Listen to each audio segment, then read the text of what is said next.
Hi everyone, in front of me I've got a Motorola Moto G62 and let me share with you how to reset network preferences on this device. So first of all, let's open the settings, and here we have to scroll down to the very bottom to find System.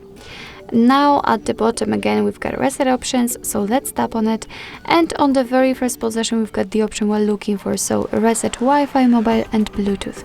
So let's that wasn't the option. Let's tap on this first one, and here your device is again informing you what it will be reset. Let's tap on reset settings.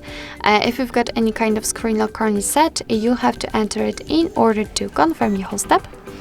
And your device will ask you if you really want to do it, because you cannot undo this action.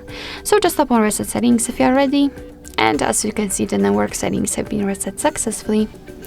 So basically that's all. This is how to reset network preferences in your Motorola Moto G62. Thank you so much for watching. I hope that this video was helpful, and if it was, please hit the subscribe button and leave the thumbs up.